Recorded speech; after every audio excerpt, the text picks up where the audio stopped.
Hello प्रिय भक्तों, कैसे हैं आप लोग। मैं समझता हूँ आप लोग भी राम जी की कृपा से अच्छा ही होंगे। तो प्रिय भक्तों, आज मैं रामचरितमानस में उन लीलाओं का वर्णन करने जा रहा हूँ जो नारद के मुँह से संबंधित है। एक बार नारद मुनि कामदेव पर विजय प्राप्त कर लिया तो उसके मन में मोह हो गया।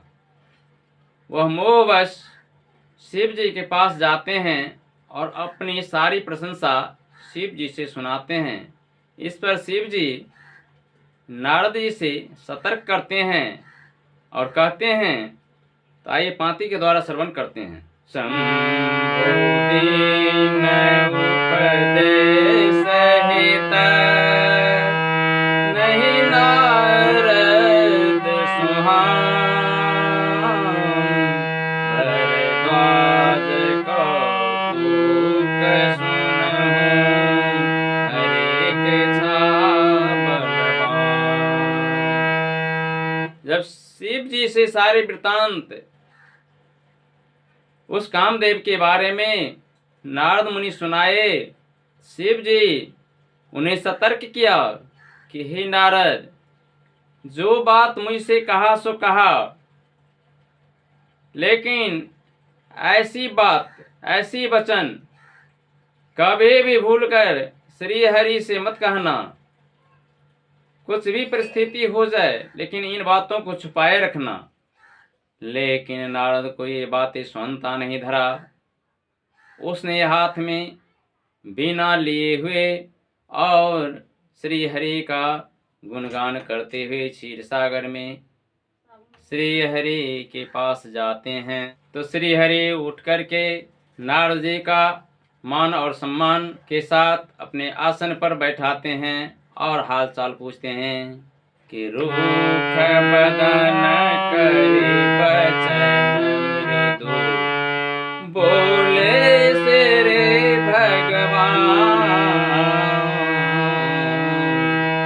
तुम्हारे सुमिरन पे मिटे मोह मार मद ज्ञान। हे नारद, आप भले कामदेव पर क्या विजय प्राप्त किया, ये तो आपके लिए क्या है। हे मुनिवर, आपके नाम से ही तो कामदेव तो थर थर कांपते हैं, क्योंकि आपके जैसा ज्ञानी मुनि तो हो ही नहीं सकता है। आपका नाम सुन करके ही तो मेरा भी हृदय गदगद हो जाता है और मेरा भी मदमोह है वह चला जाता है। भले ही आप पर ये कामदेव कैसे व्याप्त हो सकता है। ऐसे वचन श्री हरि हंसकर बोले। जब नारद श्री हरि के पास से विदा होते हैं तो श्री हरि विष्णु ने रास्ते में एक ऐसी माया रचते हैं कि 100 योजन यानी 400 कोस का एक सुंदर सा नगर का निर्माण कर देते हैं। तो आइए श्रवण करते हैं पांति के द्वारा। बेचरे हूँ मैं हूँ नगर पे, सत योजन विस्तार,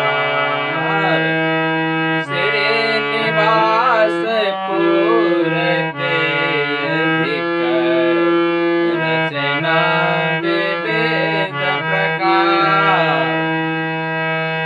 यानी 100 योजन 400 कोस का एक ऐसा नगर निर्माण कर देते हैं श्री हरि कि वह नगर इतना सुंदर बैकुंठपुरी से भी देखने में सुंदर था। ऐसे नगर का निर्माण श्री हरि कर देते हैं। और वहां पर क्या था, बैसाही नगर सुंदर नर नारी, जनु बहु मन सिजरति तनु धारी, तहीं पुर बसायहि शिवनि विराजा, अगणित है गय सेन समाज। सम विभव विलासा रूप तेज बल नीति निवासा विश्व मोहने तासु कुमारे शेर विमोह जैसो रूप निहारे। और उस नगर में सुंदर सुंदर नर नारी निवास कर रहे थे।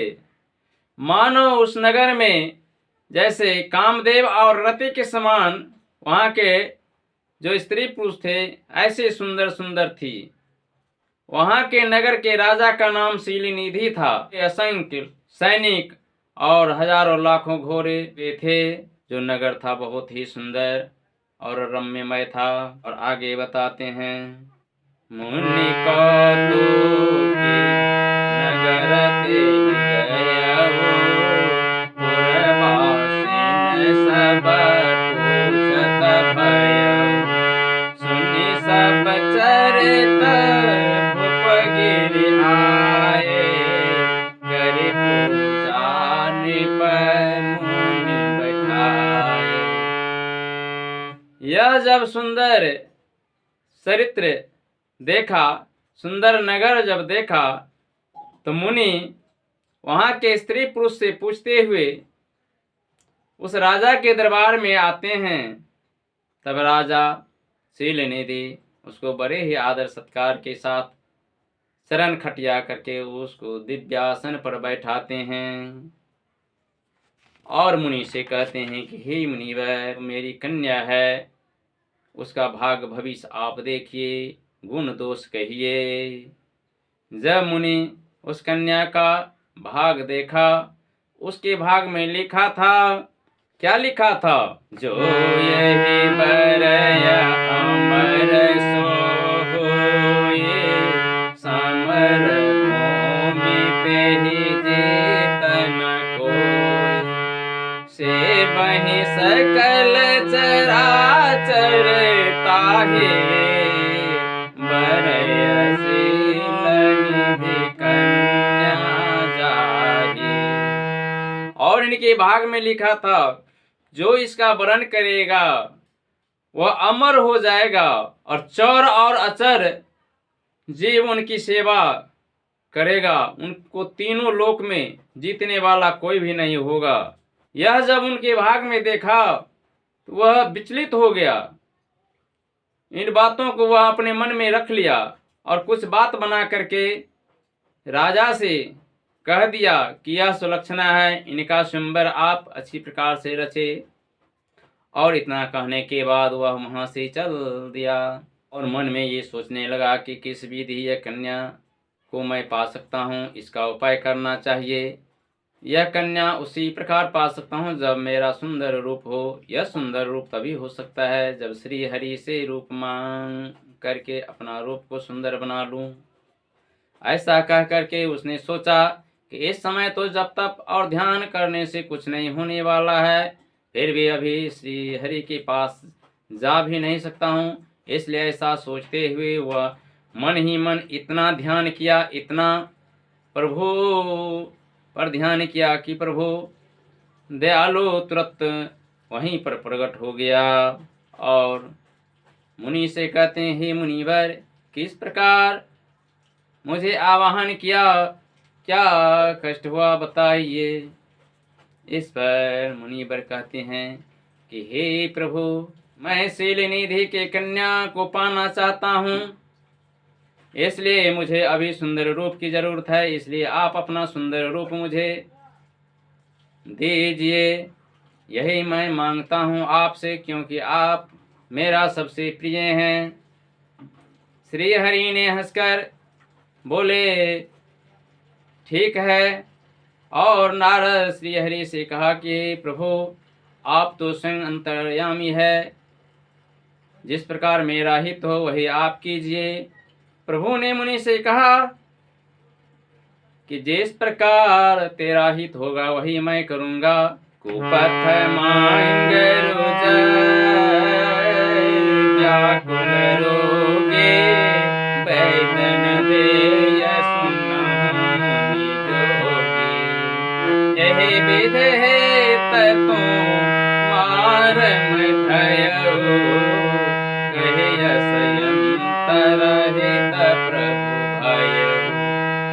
नारद, जिस प्रकार तेरा हित होगा वही मैं करूँगा, ये मैं अपने मन में ठान लिया हूँ। तेरा हित कभी नहीं करूँगा। जिस प्रकार अगर रोगी कुपथ मांगता है तो जिस प्रकार वैद्य उसको कुपथ नहीं देता है, वही मैं तुमको कुपथ नहीं दूंगा। तेरा जो हित होगा वही मैं करूँगा। यह कह करके प्रभु अंतर ध्यान हो जाते हैं और नारद को बंदर सा रूप बन जाता है। नारद सोचता है कि मेरा तो प्रभु सुंदर रूप बना दिया है। यह मन में फुले फुले सा होकर के वह उस सभा में जा करके बैठ जाते हैं जहाँ विश्व मोहिनी का संबर लगा रहता है। वहीं राजा के पंक्ति में जा करके वे बैठ जाते हैं और मन में ये सोचने लगता है कि मैं तो बहुत सुंदर हूँ, मेरा रूप तो प्रभु सुंदर बना दिया है। लेकिन वहीं पर उसके बगल में दो रुद्रगण बैठे रहते हैं ब्राह्मण के भेष में। वह पूरा वृतांत पूरा हाल चाल उसका जानता रहता है और उसका हंसी मजाक करते रहते हैं। और विश्व मोहिनी जब नारद जी को वरण नहीं करके उसी सभा में श्री हरि राजा के वेश में जाकर के बैठे थे, उनको जाकर के जयमाला पहना देती है और श्री हरि उस विश्व मोहिनी को लेकर के चले जाते हैं। सभा उदास हो जाता है और नारद जी भी बड़े ही विकल हो जाते हैं और सोचते हैं ऐसा सुंदर मेरा रूप था, फिर भी यह विश्व मोहिनी मुझे वरण नहीं कर सका, आखिर क्या कारण है। इस पर बगल में जो दोनों रुद्रगण थे वह कहते हुए भागा, तेरा रूप तो श्री हरि सुंदर नहीं बना करके बंदर सा रूप बना दिया है, तो विश्व मोहिनी कैसे वरण करेगा आपको। जरा जल में जाकर के तो अपना परछाई देखें। इस पर मुनि जब जल में जाकर के परछाई देखा तो उसको अपना नारद वाला रूप दिखा दिया। इस पर नारद बड़े ही क्रोधित हुआ और दोनों रुद्रगण को श्राप देते हुए मुनि कहा कि हो निशाचर जाई तुम, पापी कपटे दो, हंसे हूँ हम ही सोले हो, बहुरे हंसे मुनि को। और दोनों रुद्रगण को बड़े भारी श्राप दिया और कहा कि तुम दोनों पापी निश्चर हो जाओ, ताकि आज से किसी दूसरे मुनि को ऐसे तंग नहीं करोगे। और इतना कहने के बाद वह विकल अवस्था में इतना क्रोधित हो गया कि जिस प्रकार किसी का मणि खुल करके हरा जाता है, गिर जाता है, और मणि के बिना और मणि के लिए वह व्यक्ति जिस प्रकार व्याकुल हो जाता है, उसी प्रकार वह नारद विश्व मोहिनी के लिए व्याकुल होते हुए गुस्सा में कहता है कि आज चाहे मर जाएंगे या चाहे उसको श्राप दे दूंगा। ऐसा कहते हुए विकल अवस्था में श्री हरि के पास चल देते हैं। रास्ते में श्री हरि उस राजकुमारी विश्व मोहिनी को लेकर और साथ में लक्ष्मी जी को लेकर के उस रास्ते में मिल जाते हैं। तब श्री हरि नारद जी से पूछते हैं, हे मुनिवर, इतना विकल अवस्था में कहाँ जा रहे हैं। इस पर नारद को और बड़ा ही क्रोध आता है और कहने लगता है कि तुम बड़ा ही छलिया हो, तुमको दूसरे का हित ऐसी अच्छा नहीं लगता है, तुम दूसरे की संपदा देख नहीं पाते हो, देख नहीं सकते हो। असुर सुरा विश्व शंकर हे, आप रमाम निचार, स्वार्थ साधक कुटिल तुम, सदा कपट व्यवहार। इसीलिए तो तुम समुद्र मंथन के समय असुरों को सुरा पिला दिया और शिव जी को बौरा करके विषपान कराया। और तुम बड़े ही स्वार्थी हो, लोभी हो, लालची हो, इसलिए तो लक्ष्मी जी को लेकर के चले गए। इसलिए आज तुम्हें मेरे जैसे आदमी से पर्चा पड़ गया है। आज तुम्हें मैं नहीं छोड़ूंगा, इसलिए तुम्हें आज नहीं छोड़ूंगा, चाहे जो भी कुछ हो जाए। ऐसा कहने के बाद मुनि जो है प्रभु को श्राप देता है और कहता है कि जिस प्रकार तुम मुझे इस विष मोहिनी के लिए भटकाया, इस वियोग में मैं व्याकुल हो उठा, उसी प्रकार तुम भी अगले जन्म में पत्नी के वियोग में दर दर ठोकर खाओगे, विलाप करोगे, और यही बंदर सा चेहरा जो है तुम्हारा सहायता करेगा। इतना कहने के बाद प्रभु जो है सो नारद का माया हेर लिया। तो माया हेरने के बाद वहाँ पर न राजकुमारी थी न लक्ष्मी ही थी। तब नारद को यह आभास हो गया कि यह तो प्रभु का माया ही था। तब नारद ने प्रभु के चरण में लिपट गया और कहने लगा, मैं तो बड़ा ही दुर्वचन कहा, बड़ा ही श्राप दे दिया। यह श्राप मुझे कैसे वापिस होगा, इसका और मुझे कल्याण कैसे होगा, मुझे कैसे शांति मिलेगी, इसका उपाय कीजिए प्रभु, मुझसे बड़ा ही गलती हुआ। तब कृपालु दयालु प्रभु श्री हरि ने नारद से कहा कि हे नारद, यह तो मेरा ही माया था, इसलिए ऐसा हुआ। जाओ शिव सतनाम का पाठ करो, तुम्हें तुरंत ही शांति मिलेगी। आज से मेरी माया तुम पर कभी नहीं व्याप्त होगा। और यह कथा मैं आप लोगों के बीच इसलिए कहे ताकि नारद जैसे महामुनि और ज्ञानी मुनि को भी भगवान उसके मुंह को भी भंग कर दिया।